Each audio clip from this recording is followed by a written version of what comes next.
네, 2020년 7월 24일 이정훈입니다. 오늘은 서울대 폐진론을 중심으로 한 지방 분권을 좀 말씀드리겠습니다. 오늘 서울신문에서 민주당에서는 행정수도를 추진하면서 서울대학교하고 KBS를 그쪽으로 내려보내겠다, 이런 검토를 한다는 보도를 했습니다. 이에 대해서 민주당은 아니다라고 바로 부정을 했는데, 박주민 최고위원이 KBS 최강 시사인가요? 김경래인가? 거의 프로에 나와가지고 프랑스식으로 우리 국립대학을 통폐합해서 한국대학 1, 제2 한국대학 이런 개념으로 만들 수 있는 걸 검토한다, 그런 얘기를 한 걸로 알고 있습니다. 이기 때문에 이게 지방자치를 더 강화하는구나, 이런 판단들이 나오고 있는 것 같습니다. 프랑스는 1971년 프랑스 최고 명문이 소르본드 대학인데 그런 대학들을 다 합쳐갖고 파리 1, 2, 3, 4, 13대학까지 만들었네. 그런 식으로 통합을 해버렸죠. 그래갖고 1대학은 하나의 특화를 시켰죠. 정치 경제, 2대학은 인문, 3대학은 의학, 이런 개념으로 통합시켜서 했습니다. 그래서 이제 학교끼리 경쟁은 없어버리고 일정한 수준이 되는 사람들은 누구나 대학 갈 수 있게 만들었는데, 그렇게 하겠다는 거죠. 그러니까 어떻게 생각하십니까? 이런 아이디어가 나오면, 이거는 정권 다툼도 아니니까 아주 굉장히 많은 의견들이 나오는데, 참 어떤 게 옳다고 주장하기 힘드실 겁니다. 저도 이 문제에 대해서는 글쎄요, 기자하면서 저도 매번 여러 번 왔다 갔다 하다가 이제는 정리된 의견이 있습니다. 제 의견을 그냥 그대로 말씀드리겠습니다. 제가 공부하고 경험한 거고 제가 본 거를 말씀드리겠습니다. 동의하셔도 좋고 안 하셔도 좋은데 한번 참고해 주시기 바랍니다. 저는 국가라고 하는 거는요, 계속 중앙 집권을 해왔다고 봅니다. 여러분 국사 시간을 기억해 보시면은 옛날에 부여, 옥저, 동해, 예맥, 기억도 잘 안 나는 그런 나라 많죠. 그런 나라들이 쭉 통합돼서 고구려 된 거 아실 거고, 마하는 50몇 개의 나라로 돼 있었다. 무슨 목지국 이런 것들이 백제로 통합됐다. 신라도 이제 변한 그렇게 얘기하지만 그 전에 신라 6부가 있었는데 통합돼서 신라가 됐다, 이런 얘기 하지 않습니까? 또 삼국이 통일되면서 통일신라 고려 이렇게 조선으로 왔지 않습니까? 지금 우리는 뜻하지 않게 분단되어 있긴 하지만 우리 둘은 하나라는 걸 알고 있지 않습니까? 이런 식으로 국가는 자꾸 통합되어 왔거든요. 그래서 아마 신석기 시대로 가게 되면 국가라고 할 수도 없지만은 각각 독립된 조직이 굉장히 많았을 겁니다. 그게 통합되면서 사회적인 네트워크가 생기면서 국가가 되어오는 거죠. 그래서 국가는 저는 계속 중앙 집권을 지향해 왔다고 봅니다. 그렇게 오는 과정에서 중심이 권력을 잡으면 어떻게 합니까? 그 사람이 군주가 되는 거죠. 황제가 되든 왕이 되든 뭐가 이름은 정확히 다르지만 절대적인 권력이 돼서 신과 같은 존재가 돼서 독재를 하게 되는 거죠. 왕의 권력은 신이 준 것이다 라고 해서 왕권 신수설 그러고, 여러분 잘 아시는 사마천이 사기를 썼지 않습니까? 사기를 쓴 사마천이 어떻게 해서 형벌을 받았는데, 아주 치욕스러운 형벌을 받죠. 궁형이라고, 남자의 상징을 제거하는 형벌을 받습니다. 그럼에도 불구하고 나중에 황제가 불러주니까 뭐라 그럽니까? 이건 천명, 하늘이 내린 거다고 그걸 받아들이잖아요. 그러니까 군주는 하늘과 같이 봐가지고, 군주가 하는 거는 무조건 똑똑한 사마천까지도 그렇게 천명이라고 해주니까 그 임금은 기분이 좋죠. 내가 하늘이구나. 그래서 중국의 군주는 천자란 말이 나옵니다. 이런 식으로 국가는 계속 중앙집권화 가다 보니까 권력이 어떻게 합니까? 굉장히 한 사람에게 몰리게 되는 독재가 나오는 겁니다. 독재가 사실은 인류 역사의 보편적인 정치 체제였죠. 근데 그것이 어떤 계급을 낳고 신분과 계급을 낳고 빈부를 차려나니까 그 권력을 쪼개자는 운동이 일어나는 게, 그게 이제 민주화 운동이겠죠. 그래서 현대에 와서는 이 권력과 또 다른 게 행정이잖아요. 이 권력을 쪼갠다고 해서 아무 능력도 없는 사람한테 시키면은 조직을 끌고 나가지 못하지 않습니까? 그래서 능력 있는 사람들을 시키자. 그 사람들이 능력 있기 때문에 권력을 휘어잡지요. 휘어잡는데 그 사람이 독재하지 못하도록 체크 앤 밸런스를 잡게 하죠. 견제와 균형을 잡게 하고, 또 그걸 쓸 때도 그 사람들이 흩어서 서로 합치면 또 큰 힘이 되니까. 그래서 디바이드 앤 룰, 일 하게 되는 게 민주주의가 들어오는 겁니다. 네. 그래서 착각을 하는 게 민주주의가 굉장히 좋다 그러는데 국가는 중앙집권으로 계속 역사상 보면 발전해 왔고 그러다 보니까 너무 강한 권력이 생겼기 때문에 그 권력을 쪼개는 게 목표가 아닙니다. 그 권력은 문제긴 하지만은 권력이 갖고 있는 효율성이 있잖아요. 쭉쭉쭉 돌아가게 하는 것. 그거는 유지하기 위해서 체크 앤 밸런스 앤 디바이드 앤 룰, 견제와 균형을 시키는 게 그게 민주주의입니다. 이 권력을 빼앗는 게 민주주의가 아닙니다. 권력은 능력일 수도 있거든요. 근데 이것이 이제 가끔 착각을 하게 만드는 게 있습니다. 지금 미국이라는 나라는요, 쉽게 말하면 50개의 나라가 합쳐진 국가입니다. 뭐, 유엔이라고 봐도 돼요. 유나이티드 스테이츠니까. US겠죠, 그러면 미국은. 스테이트들이 모인 거예요. 그래서 각각의 주는 자기네 군도 있고, 경찰도 있고, 검찰도 있고, 다 있습니다. 의회도 있고. 주방위군이 있지 않습니까? 근데 그걸 합쳐갖고 연방군, 연방검찰, 연방의회, 연방군대, 한국에 와 있는 미 이사단은 연방군대잖아요. 그렇게 해서 국가가 되는 거죠. 그걸 계속 합쳐가는데 그 나라를 합치는 게 쉽지가 않아요. 자꾸 쪼개지고 하거든요. 껏빗하면. 미국도 쪼개지려고 그랬습니다. 그게 남북전쟁이죠. 시빌워가 벌어졌는데 그거를 전쟁을 치르면서 막아낸 사람이 링컨입니다. 그래서 링컨이 조지 워싱턴만큼 존경받는 사람이고 지금 일본은요, 47개의 도도 부현으로 되어 있습니다. 동경도, 그 다음 도는 홋카이도, 부는 오사카 부하고 교토부, 나머지 43개인가요? 그거는 이제 현인데, 이게 각각의 별도의 나라였다고 보시면 돼요. 대일본 제국이 만들기 전까지는. 명치가 나오기 전까지는. 천황이라는 사람이 나오기 전까지는. 근데 그 전에는 그럼 완전 독립국이었냐? 완전 독립국은 아니고 막부라고 하는 그 중에서 가장 어떤 특정한 번이라고 할까요? 그게 무력이 제일 세가지고 내가 1번 번이 돼갖고 전체를 이렇게 군사적으로 통제하는 거죠. 그래서 이제 거기도 적당히 말을 들어주고 인지를 잡아놓고 끌고 가는 그런 시스템이었죠. 근데 그게 이제 쪼개질 뻔 했는데 사카모토 료마라는 사람이 나와가지고 도로 합치게 하면서 더 막부보다 더 강력한 일본 지금 중앙정부 시스템을 만들고 이렇게 합쳐져 가는 겁니다. 그러니까 일본의 지금 47개 도도부여는 과거 일본 막부 때의 번보다가는 훨씬 통치성이 약한 조직입니다. 네. 중국은 현재 23개인가의 성과 자치구로 되어 있는데 그 중에 몇 개는요, 중국이 아니에요.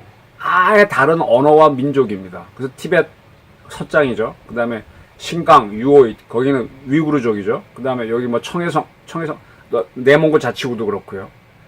이게 자치구가 있습니다. 구라고 하는 거는 중국의 성과 같은 급인데 거기는 민족과 언어가 다르니까 다른 언어 쓰면서 합니다. 근데 중국에 통합시켜 가는 단계죠. 그게 쪼개지면 실패하는 거죠. 소련도 러시아라고 하는 나라, 백러시아라고 하는 우크라이나라는 나라가 각각 자기네 나라를 체제를 뒤집는 사회주의 혁명, 소비에트 사회주의 혁명을 만들어서 소셜리스트, 소비에트 리퍼블릭을 만든 다음에 그게 유니온으로 합쳐져서 USSR, 세 나라가 처음에 소련을 만듭니다. 그 다음에 바로 직후에 뭐 카자흐스탄 이렇게 15개를 더 12개를 넣어서 15개 공화국으로 된 USSR, 소련이 됐던 겁니다. 근데 그게 70년 유지되다가 91년도에 우크라이나하고 러시아하고 백러시아는 일종의 거부권을 갖고 있는 소련의 구성에 있어서 그 나라 셋 중에 누군가가 우리 안 하겠다, 빠지겠다 하면 그건 와해시켜야 되는 거야. 세 나라가 유지한다 그러면 누가 나간다 그래도 때 두드려 잡고 끼워 넣을 수 있습니다. 그때 백러시아가 나간다고 우크라이나 나간다고 하니까 깨지면서 나머지 12개 나라가 흩어지면서 이제 국가연합이 실패한 거죠. 미국, 일본은 성공한 거고. 그런 겁니다. 그렇게 발전해갖고. 독일 같은 경우도 옛날 다 독일어 쓰는 나라들이 쪼개져 있었는데 그걸 프러시아 때의 그 비스마르크 총리가 이끌 때 그걸 통합해 갔던 거 아닙니까? 몇 번 실패하고 어쩌고 하다가 지금 이제 독일이라는 나라를 만들어 온 거고. 그렇게 되는 거거든요. 국가. 그렇게 오는 겁니다. 근데 그 나라들은 아직도 완벽하게 통일을 못했기 때문에 지방자치가 남아있는 거예요. 근데 그 나라 지금 잘 사니까 잘 사는 나라들이 지방자치를 하는구나 이런 착각을 빠집니다. 저도 그렇게 빠졌었어요. 근데 우리는 특이하게 조선 때 중앙집권을 완성해버렸어요. 지방에 어떠한 세력도 군대가 없고요. 고려 때는 다 지방에 자기 군대를 갖고 있었어요. 고려 말에 가장 유명한 장군이 이성계 아닙니까? 이성계 자기 사병이 굉장히 많아서 그거 끌고 와서 왜고들을 쳐부수고 고려는 그때 뭐 완전히 돈이 없어갖고 군대도 꾸리지 못했잖아요. 그렇게 그 몽골하고 오랜 싸움 끝에 고려 조정은 돈이 하나도 없습니다. 그래서 몽골이 일본 쳐들어갈 때 배를 5만 명 동원하라 그러는데 5만 명을 동원하지 못하고 밀란이 일어납니다. 그런데 이제 저 북쪽에 있던 이성계는 자기 군대가 있으니까 그걸 끌고 와서 왜구를 따라 때려잡아 주니까 나중에 국가를 세울 수 있게 되는 사람이 되는 거죠. 그만큼 사병이 있었는데 조선은 어떠한 지역도 군대를 못 가도록 사병을 없애버리고 그렇게 하면서 이제 완벽한 중앙 집권을 했던 거죠. 그게 우리 그들이 이어받은 겁니다. 그것만으로 보게 되면 우리가 다른 나라에 비해서 500년 내지 1000년 앞서 있는 겁니다. 근데 이상하게 김영삼 정부 93년에 들어서 갖고 저도 그때 착각을 했었어요. 이 지방자치를 하면 민주화가 되는 줄 알았습니다. 그 못한 나라들이 잘 살기 때문에 글로 막 지금까지 달려온 겁니다. 지방자치 지금 우리 민선시장 몇 번 했나요? 한 7기쯤 안 나요? 더 좋아졌습니까? 정신없잖아요. 국가는 계속 신석시대부터 통합돼 왔습니다. 옥조가 없어지고 동해가 없어지고 통합되고 고구려가 삼국시대가 없어지고 그 국가가 발전을 피할 수 없는 방법인데 우린 착각으로 가고 있다는 게 이거고요. 근데 그거를 그대로 지금 다수파는 게 문재인 정부입니다. 문재인 정부는 지방 이렇게 자치를 확대해가지고 그 다음에 그걸 어떻게 북한하고 통일하는 걸로 가려고 합니다. 그럼 지방 자치를 확대하게 되면은 중앙 정부는 힘이 약해져야 되거든요. 근데 오늘 보니까 추미애 장관이 뭐라 그랬죠? 그 채널A 이동재 기자 사건 뭐 그거 관련해 갖고 그 수사심의위원회에 대검이 의견을 내는 거를 하게 되면은 내 장관 지시 위반이다 이렇게 얘기했지 않습니까? 중앙 권력 강화하겠대요. 그러니까 이게 이 정신없는 정부인 거죠. 중앙정부 권력을 약화시키겠다는 게 지방자치 핵심인데 그게 아니잖아요. 이 정부는 강하게 가고 싶어 하잖아요. 근데 지방자치는 해. 이게 정치적으로 공부가 안 된 정권이에요. 두 번째, 국가는 계속 역사 발전 따르면 자꾸 커지고 통합돼 왔습니다. 자치주를 두든 뭐 하든 형태는 자꾸 나중에 그걸 다 없애버리겠죠. 그래서 언어도 몇 개 안 남을 겁니다. 나중에 뭐 전 세계적으로 영어만 남을지 그건 먼 훗날 얘기니까 모르겠습니다만 어쨌든 그렇습니다. 근데 그렇게 하다 보면은 이 군주 또는 국가 지도자는 신과 같은 권력을 가져요. 그래서 서양에서는 왕의 권한은 신이 준 거다. 왕권 신수설이란 말까지 나왔고 우리가 역사 공부할 때 많이 보는 중국의 첫 번째 정사가 사기 아닙니까? 사미를 누가 썼습니까? 사마천이 썼죠. 사마천은 상당히 군주로부터 치욕적인 벌을 받았어요. 남자의 신보를 잘라버리는 궁형을 받았습니다. 그렇으면 평생 군주를 원망하고 뭐 쿠데타를 모의해야 되는데 나중에 그 군주가 또 크게 뭐 쓴다 그러니까 뭐라 그럽니까? 1000명이다. 1000명을 내렸다 그럽니다. 그러니까 군주를 하늘과 동일시합니다. 그러니까 군주 입장에서 기분이 좋죠. 내가 하늘이야? 그만큼 군주 권력이 강화됩니다. 그래서 중국은 군주를 천자라고까지 하지 않습니다. 천자화하다 보면은 이게 독재를 하게 되고 거기서 신분이 나오게 되고 좀 지나면 뭐 계급 뭐 이렇게 나오게 되고 불편해지거든요. 그래서 그걸 자꾸 군주의 권력을 줄이는 쪽으로 가자. 그러니까 다시 말하면 국가의 권력을 줄이는 게 아니라 국가는 효율성이 높기 때문에 그대로 둡니다. 군주의 권력을 줄이는 겁니다. 독재자의 권력. 그게 민주주의입니다. 근데 이 권력을 쥐고 있으면 효율성이 매우 높거든요. 그러니까 이건 무조건 줄이는 게 아니라 권력을 쪼개놓고 서로 견제하게 하면서 돌아가게 하는 겁니다. 서로 다투면서 이게 디바이드 앤 룰, 체크 앤 밸런스입니다.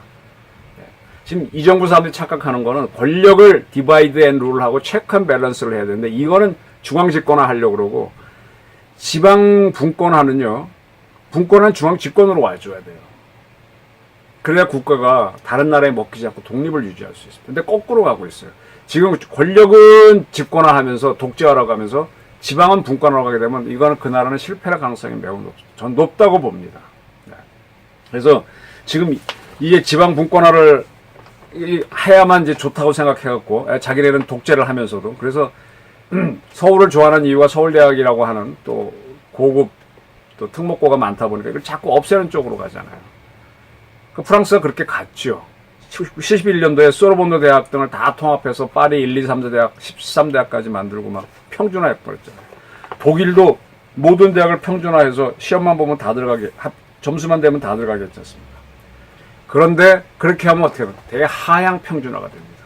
처음엔 고급 공부를 다 배울 수 있도록 해주겠다고 해서 집어넣는데 수준이 떨어진 학생이다 보니까는 전체가 떨어지고 엘리트도 공부 안 하게 됩니다.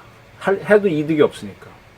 내가 1등해서 뭐 많이 받을 때 내가 뭘 발견해서 나도 많이 먹고 그걸 사회에 나눠주면서 발전해 온 게 인류 보편적인 발전사인데 그걸 거부하게 되는 거죠. 그런데 프랑스에서는요, 이 대학 졸업한 사람들이 가는 대학원이 아닙니다. 우리들에게 하면 뭐 일본의 마스시다 정경숙 비슷하다 그럴 거예요. 뭔지 잘 정명하기 힘든데 그랑제골, 그랜드 스쿨이라고 그야말로 대학교란 게 있죠. 그 2년 전인 걸로 알고 있는데 거기 열 몇 개 있어요. 거기가 나온 사람이 진짜 엘리트입니다. 그 석박사 과정도 아니에요. 그 중에 그 국립행정학교 에나죠. 거기 나온 사람은 정치경제로 나가서 확 정치를 휘어잡습니다. 그 지난번에 사르코지 대통령 제외하고는 전부 다 프랑스 대통령은 에나 출신이거든요. 자신은 못하는데 아마 제 기억이 그렇습니다. 독일은요, 대학 평준화했지만 졸정제를 통해 갖고 아무나 졸업 못 시킵니다. 계속 실력 안 되는 사람 졸업 못 해요. 졸업장이 없어요. 중간에 포기하는 사람이 태만이 넘습니다. 4년 만에 졸업하기 힘들어요. 그렇게 해서 엘리트를 만듭니다.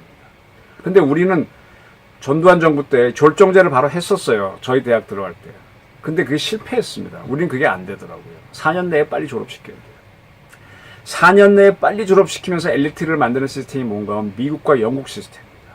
거기는 하버드, 예일, 프린스턴 등 아이비 리그가 있고 스탠퍼드 대학이 있고 또 주립대학이 있고 영국에는 옥스퍼드, 캠브리지, 뭐 런던 정경대 같은 명문대학 쭉 있었고 사립대학 위주로 엘리트를 키워내더라고요. 4년 만에 졸업시키고. 근데 어느 시스템이 더 좋은가 이렇게 지금 지내놓고 나서 보니까 미형 시스템이 낫다라는 게 일반적인 판단입니다. 프랑스에 그랑제골이 있고 졸정제가 있는 독일보다는 영미가 역시 세계를 이끈다 이렇게 보고 있습니다.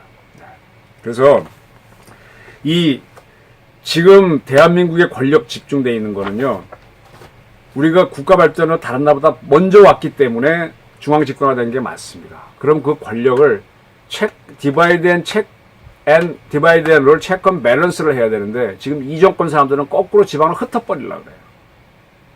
착각을 하고 있는 거죠. 힘은 모아주고 모은 상태에서 서로 이렇게 쪼개야죠. 근데 이거 쪼개는 건 거부하고 추미애 장관이 대표적이죠. 자기가 장관이니까 다 모든 검사리여 내 말 들으라 이렇게 하고 내가 킹이다 이러고 나가는데 아이고 자기가 대통령인가? 난 참 웃겨요. 어떻게 저러고도 어떻게 발 뻗고 자나? 법학 공부했던 사람이, 법학을 했던 사람이 참 우습습니다. 문재인 대통령도 그렇게까지 못 나가는데. 그러니까 지금 문정부한테 뭐 대통령한테 잘 보이려고 아바타처럼 열심히 하고 있는데 말 안 들을 겁니다, 검사들이. 어쨌든 좋습니다. 그러니까 중앙집권화 권력은, 국가는 중앙집권화하고 권력은 쪼개서 견제하게 하라. 근데 이 정부는 자꾸 국가를 흩어버리려고 그래요. 그 다음에 권력은 합치려고 그럽니다. 역사에 역행하는 거죠. 이렇게 하는 이유는 쪼개놓으면은 지방이 좋아해서 표가 많이 올 겁니다. 서울대학교 없애고 지방대학을 서울대학 수준으로 처음에 올리겠다고 하면서 한국대학을 만들겠죠. 근데 결론적으로는 죄송합니다. 우리나라 국립대학에서 제일 공부 못하는 대학이 어딘가요? 어딘지 알지만 말 안 하겠습니다. 서울대학도 XX 대학 수준으로 떨어질 겁니다. 이게 하향 평준화입니다. 이미 고등학교 평준화 해보니까 그 결론이 그거였잖아요. 제 동료나 이런 분들이 프랑스에 특파원 가가지고 처음에 공립학교에 애들을 보냈대요. 그때 몇 달 전에 애가 1등 하더랍니다. 그래서 어떻게 네가 불어도 못하는데 1등 하냐고 가보니까 이 하향 평준화 시켰기 때문에 너무 실력이 없고 결국은 돈 많이 준 우리 특목고 특목중 같은 내 돈 내고 가는 데에 가야만 공부 수준이 높다라고 해서 이게 평준화의 미스구나. 근데 프랑스가 그걸 바꾸지 못해. 너무 지금 오래돼가지고. 대신에 사립학교를 허용하는데 우린 그것도 지금 특목고도 없애고 자율고도 없애고 참 이 정부 하는 거 보면 웃겨요. 뭘 민주주의 국가 발전을 거꾸로 알고 있습니다. 그래서 서울대를 없애겠다는데 미국과 이렇게 가면 갈수록 처음에는 국민들은 좋아하죠. 지방에서는 야 우리 뭐 지방에 있는 이 대학이 서울대 수준이 되겠구나 기대하지만 결론적으로는 다 국가도 힘을 잃고 지방도 힘을 놓치게 되는 거죠. 이렇게 간답니다. 지금 어떻게 보십니까? 이게 이제 역사 정치에 대한 충분한 공부가 안 돼 있으면 이런 맹탕이 됩니다. 그리고 이런 걸 만들어 놓고 이게 북한도 들어와라 이런 식으로 가겠죠. 예. 근데 그게 아니고요. 미국 통합과정 시비를 롯데 보게 되면 그 링컨이 어떻게 했습니까? 그런 그 장군들한테 그런 장군들 가서 싸워서 어떻게 하든 하시오. 패했으면은 링컨 지시 때문에 이렇게 했다고 해서 졌다고 하시고 이기면은 내 얘기를 하지 마시오. 이렇게 편지를 보내서 싸우게 하지 않습니까? 링컨이야 독재 대단하게 했습니다. 네. 그렇게 해서 국가를 이끌어 가는데 거꾸로 지금 가겠다는 거거든요. 북한을 통일하면 강력한 무력을 가지고 협박과 공갈로 해갖고 평화 통일하는 겁니다. 뭐 이렇게 스스로 조각고 하게 되면 우리가 먹히는 구도예요. 여기에 대한 이해가 없으니까 이인영 같은 사람을 뭐 전향을 했냐니까 전향했던 얘기도 제대로 안 하던데 전향했다 그러고 대한민국 장관을 해야지 떳떳하게. 그런 사람을 장관으로 앉히고 박지원 같은 사람을 국정원장에 임명하는 이런 대통령이 나오는 정부가 되는 겁니다. 그러니까 제가 드리는 말씀은 제 말씀에 동의하지 않는 분들도 있을 겁니다. 저보다 공부 많이 하신 분들 중에 다른 분들 생각 가진 분도 있을 겁니다. 근데 어쨌든 제가 던지는 주제는 이겁니다. 국가는 계속 통합되어 왔고 권력은 효율성을 유지하기 위해서 권력의 효율성 그걸 쪼갰다. 저가 독재하지 못하고. 근데 이 정부는 권력은 추미애 장관처럼 합치려고 그러고 국가는 쪼개려고 한다. 망쪼로 가는 길로 가고 있다. 근데 국민들은 우선 오는 게 지방이 발전할 수 있어? 자, 노무현 정부 때 뭐 각 정부기관 지방 내려갔는데 지방 얼마나 발전했나요? 오히려 제가 대학 갈 때는요. 서울대, 연대, 고대 그 다음에 부산대, 경북대로 저는 기억합니다. 전기에서. 그 다음에 전남대 이렇게 충남대 갔던 걸로 기억하는데 지금은 지방의 이 거점 대학들이 애들이 그래요. 서연고, 서성한, 중경, 외시, 건동, 홍곡, 단명, 세숭 뭐 이렇게 쭉 대학 서열화라고 많이 얘기하는 서울대, 연대, 고대 뭐 성대, 서강대, 한대, 중량대, 경희대, 외대 그쯤 가서 뭐 지방대학을 치고 지금 지임이라 그러지 않습니까? 지방대학교에서 인문대학 나오면 미안해요. 취직도 안 되고 왜 이렇게 떨어졌나 이건 다른 차원의 문제입니다. 이건 다른 차원. 그래서 근데 일본도 어쩔 수 없어요. 이 차이가 벌어지는 걸 알고 가야 됩니다. 일본도 과거에 교토대학이 매우 좋았지만은 특정 몇 개 과를 제외하고는 동경대학 못 당합니다. 못 당합니다. 그렇게 돼 가고 있습니다. 그리고 과거 뭐 일본에도 뭐 나고야 대학도 좋았지만 다 지금 동경대나 와세다 기회를 못 따라가는 정도가 그거는 수용하고 다른 데서 발전을 시켜줘. 저는 그런 모델로서는 카이스트나 포스텍 같은 게 오히려 지방에 많이 생기고 그 지역에 맞는 특화된 대학으로 가는 게 오히려 맞다고 보거든요. 중앙집권화는 이렇게 흩어버리는 게 아니고 이거는 전 세계가 경쟁해야 되니까 이건 오히려 가고 권력을 쪼개야 됩니다. 그리고 그런 권력의 힘을 이용해서 북한을 합병하는 쪽으로 가야 됩니다. 이 정부가 하는 거는 자칫 잘못하면 우리가 그동안 발전해왔던 가장 핵심적인 동력을 없애버리고 북한에 먹히는 쪽으로 갈 수 있다. 거의가 황금알을 잘 나왔는데 그 알이 마음에 좀 안 든다고 거의를 체제를 바꿔버리면 거의 죽습니다. 아무것도 못 났어요. 지난 총선에서 이기고 그다음에 박원순 시장이 자살한 걸로 보이죠. 윤미향 사건 또 마포 쉼터 소장이 자살하고 막 엉망진창 이 정부가 한 게 막 엉키고 설키고 부동산도 안 돼 뭐 장관 시킬 사람도 없어 국방정책도 엉망이야 이러니까 이제 막 정신없게 나가는데 노무현 정부가 바로 그렇게 했지 않습니까? 막 강제로 지방 내려보는데 효과도 없었고 이걸 겪고도 또 겪느냐 그런 시기에 온 것 같습니다. 한번 국민 여러분 지방 분권과 중앙 집권 문제 그다음에 권력의 이렇게 견제와 균형 잡는 거하고 집권 문제를 한번 생각해 주시기를 부탁드립니다. 대한민국을 위해서 고맙습니다.